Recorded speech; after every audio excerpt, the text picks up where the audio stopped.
Aujourd'hui, je vous fais gagner la K1 de Creality, une imprimante 3D hyper rapide à 539 €. Et pour savoir comment participer, je vous explique tout ça en fin de vidéo.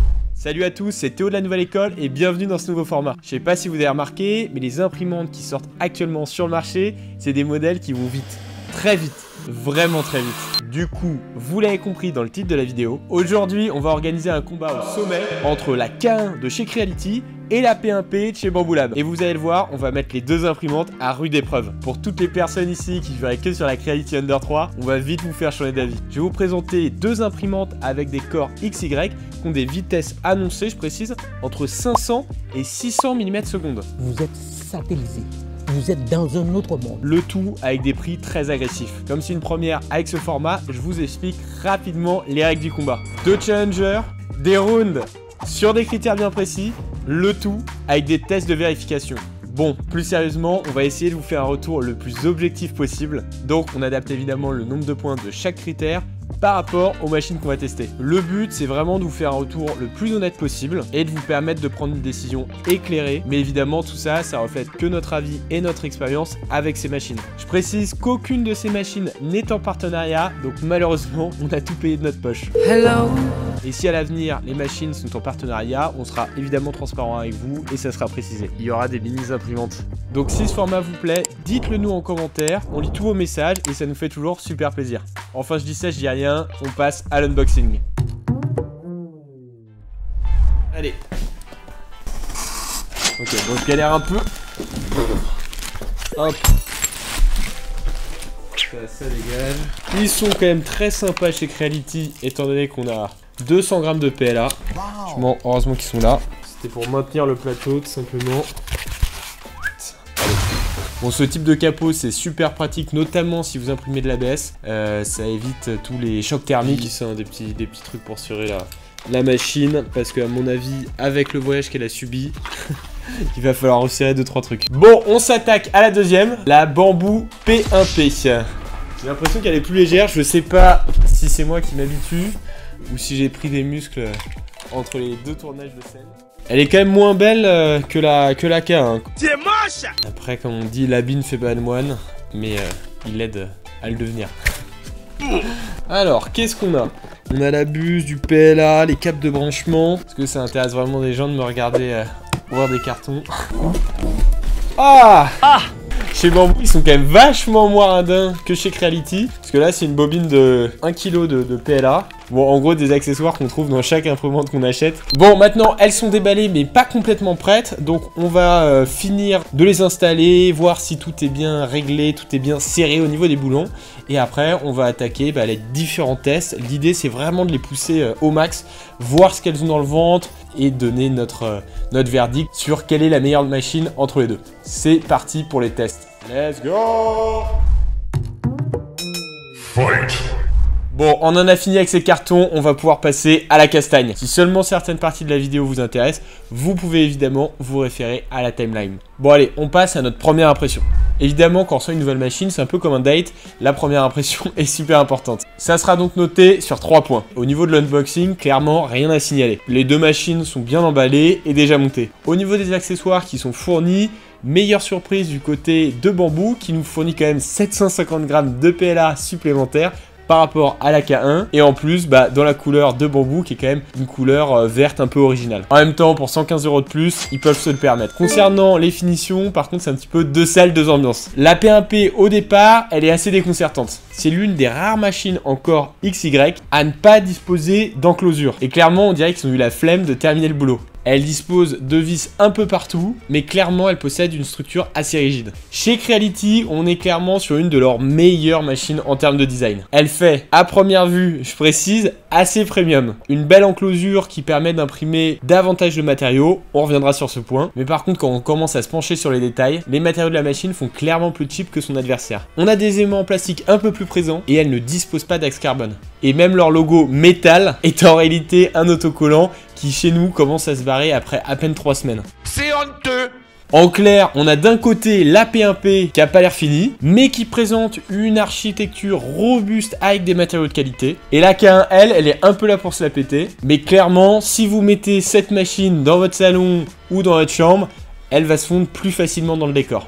Et en plus tout ça, ça reste complètement justifié parce qu'elle a un caisson fermé pour moins cher et il faut bien pouvoir faire de petites économies à gauche à droite. Bon, maintenant on va s'attaquer à l'impression des deux premiers Benchy. On a utilisé les modèles qui étaient fournis directement par les imprimantes et on a pu commencer à voir ce qu'elles avaient dans le ventre. Ce premier test, il s'est révélé assez concluant. On a obtenu ces deux petits Benchy en environ 15 minutes et franchement, les deux prints sont assez clean. On notera quand même une couture un peu plus visible sur la cheminée de la P1P et une sorte de ligne présente sur la coque. Après, pour sa défense, l'Aquin a imprimé avec une bobine en blanc et ça rend les défauts un peu moins visibles. En tout cas, sur ce premier test, on est bien servi des deux côtés. Chaque constructeur a fait quelques concessions, mais on peut pas dire qu'il y en a une qui va se démarquer beaucoup plus qu'une autre. C'est pour ça qu'on va leur mettre 2 sur 3 chacune. Ensuite, attaquons les équipements. Cette partie-là, elle est notée sur 2 points. Déjà, on va voir ce qu'elles ont en commun. Un extrudeur en direct drive à double engrenage, la reprise d'impression en cas de coupure, et ça, c'est vachement pratique. Un capteur de fin de filament, un nivellement automatique, des lumières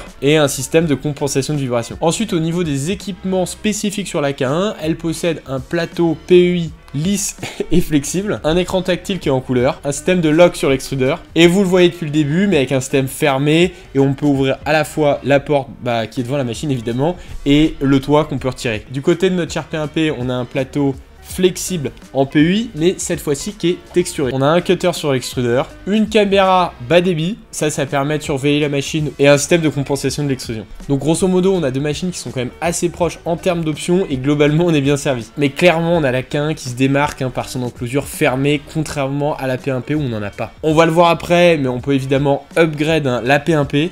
Mais pour l'instant, c'est 2 points sur la K1 et un seul sur la P1P. Ensuite, le prix. Ça vaudra 2 points. Clairement, ce point, il sera rapide et il n'y aura pas de débat. Au moment où on tourne la vidéo, la K1 est vendue par Creality 539 € et la P1P est vendue par Bamboo 649 €. Ça fait quand même 115 € de différence, c'est pas négligeable. D'autant plus qu'un de leurs premiers arguments commerciaux, c'est quand même le prix de ces machines parce que des machines à aussi haute vitesse en Core XY, là, on est sur les prix les plus bas du marché. Donc 2 points pour la K1. Quatrième facteur, le volume d'impression. Cette fois-ci, c'est 1 point et ça sera remporté par la P1P étant donné qu'on a un volume d'impression de 256 sur 256 sur 256. Et la K1 est sur 220, 220, 250. Après, la K1, je vous rassure, est quand même largement suffisante pour tout un tas d'impressions standard. Mais c'est vrai que cette fois-ci, c'est plus intéressant du côté de la P1P parce que ça nous permet tout simplement d'imprimer des pièces de plus grosse taille ou alors tout simplement mettre plusieurs pièces sur le même plateau. Ça peut être très intéressant pour vous en termes de gain de productivité si vous faites de l'impression sur série. 1 point de plus pour la P1P.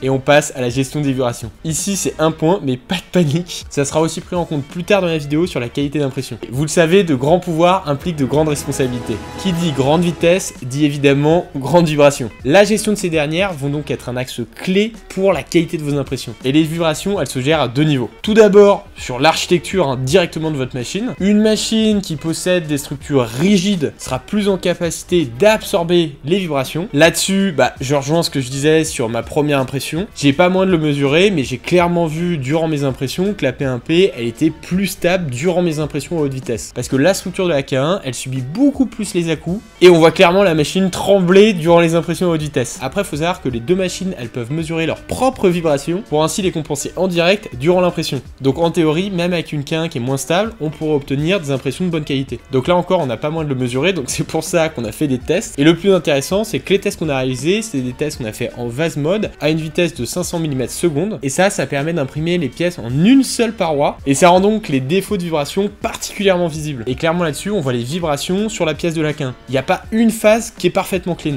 Contrairement à la P1P. On observe clairement un effet de ghosting sur les faces de la pièce. Et même si c'est pas toujours flagrant, la P1P a toujours une meilleure qualité de surface d'impression. Donc un point de plus pour la P1P qui est clairement en train de regagner son retard. Point numéro 6, la connectivité. Ça sera noté sur un point. Bon, clairement, les deux imprimantes ici, vous pouvez les connecter en Wi-Fi. Vous avez pour chacune d'entre elles une application mobile qui fonctionne globalement bien et ça vous permet notamment de lancer des prints à distance. Sur le papier, on pourrait dire que c'est à égalité, mais à l'usage, vous promets néanmoins que la K1 est quand même plus laborieuse à utiliser. Dans notre cas, elle était affichée offline la moitié du temps, sans raison apparente. Après, on a toujours la possibilité de passer par l'interface Clipper en saisissant directement l'adresse IP dans la barre de recherche, mais bon, c'est clairement beaucoup plus contraignant. Et sur la P1P, ce qui est vraiment intéressant, c'est que vous pouvez surveiller vos impressions en direct parce qu'elle possède une caméra. Un point de plus pour la P1P et là, on est à égalité. Septième facteur, la vitesse de préparation. Ce point-ci, il sera noté sur 1. Avant que l'impression démarre, l'imprimante, elle doit chauffer la buse et le plateau aux températures souhaitées, mais également calibrer son plateau, sa compensation des vibrations, et pour la P1P, en plus de ça, la calibration de son flux. Toutes ces opérations-là, ça prend du temps. On est sur 3 minutes 16 pour la K1 et 6 minutes 05 pour la P1P. Alors oui, la K1 va mettre 3 minutes de moins, mais j'aurais tendance à dire qu'elle aurait mieux fait de prendre son temps, au vu des qualités d'impression qu'elle nous sort, parce qu'il y a une gestion des vibrations qui est clairement moins efficace. Parce que gagner 3 minutes sur une impression, c'est sympa,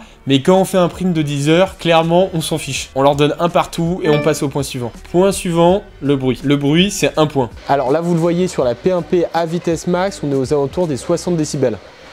Alors que là, avec la K1 à vitesse max, devant porte fermée, c'est plutôt 65.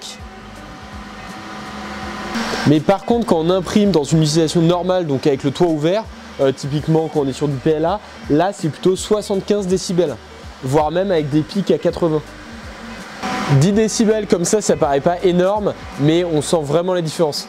On se rend pas forcément compte sur la vidéo que je viens de vous faire, mais je vous promets, si vous n'avez pas une pièce qui est dédiée à l'impression, clairement, la K1, elle va faire beaucoup plus de bruit. Bon, après, si on rajoute le toit de la K1, ça fera légèrement moins de bruit, mais étant donné que c'est plutôt qu'on va imprimer de l'ABS ou du PETG, ça sera pas le cas standard d'utilisation. Donc clairement sur ce critère, un point de plus pour la P1P. On est donc à 8,7 et la Bamboo passe devant. Ensuite, le firmware, ça sera noté sur un point. Enfin, je commence à avoir très soif là. Théo est décédé. Pour le firmware, c'est-à-dire le logiciel qui est intégré à l'imprimante, la K1 elle tourne sur Clipper, tandis que la P1P elle est sur Bamboo. Là-dessus, les deux fonctionnent très bien. Le meilleur choix dépend en réalité du type d'utilisateur que vous êtes. Le logiciel de Bamboo, il est clé en main, facile d'utilisation, donc c'est idéal si vous êtes débutant, mais ça convient aussi très bien si vous êtes confirmé. Clipper, lui, c'est un logiciel open source. Il est super répandu et ça vous permet de faire plein de modifications, donc vraiment avoir la main partout. Donc ça, c'est très intéressant si vous comptez faire des modifications poussées. C'est vraiment à vous de voir ce qui vous convient le mieux. Pour nous, les deux nous plaisent, donc un point partout. Numéro 10, la polyvalence. Par polyvalent, j'entends la diversité des projets que vous allez pouvoir réaliser avec votre machine. Et ça vaudra un point. De par le caisson fermé de la K1, ça va vous permettre d'imprimer une grande variété de matières, que ça soit de l'ABS ou d'après Creality, des matières qui sont chargées en fibre de carbone. Je dis d'après Creality parce que malheureusement, on n'a pas pu faire de test étant donné qu'on n'était pas équipé de ce type de bobine.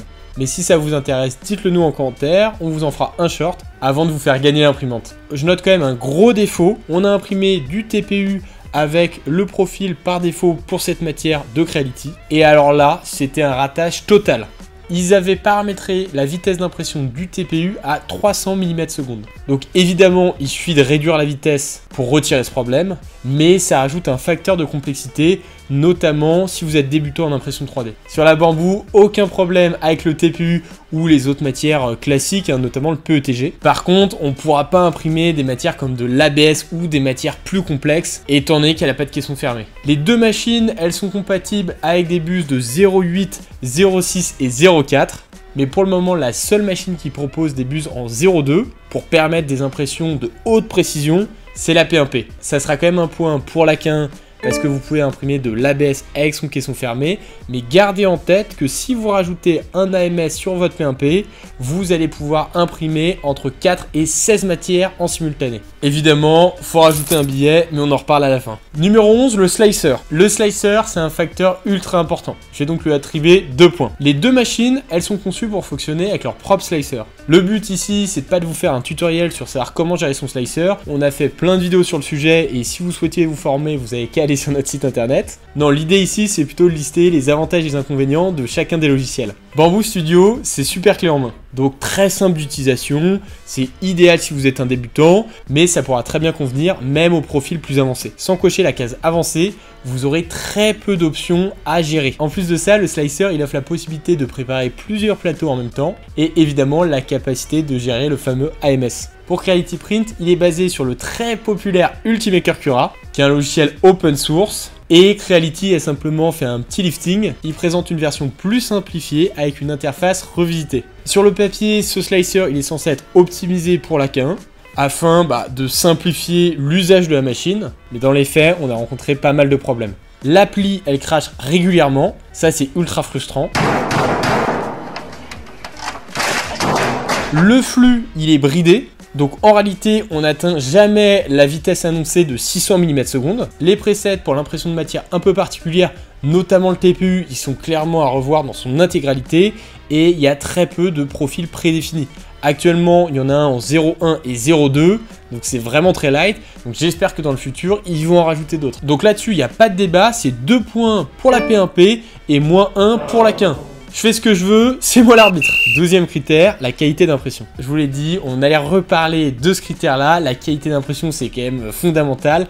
Donc ce critère-là sera noté sur 2 points. Bon, on a vraiment fait pas mal de tests. Et comme par moment, les images valent mieux qu'un long discours, on vous montre les tests qu'on a réalisés.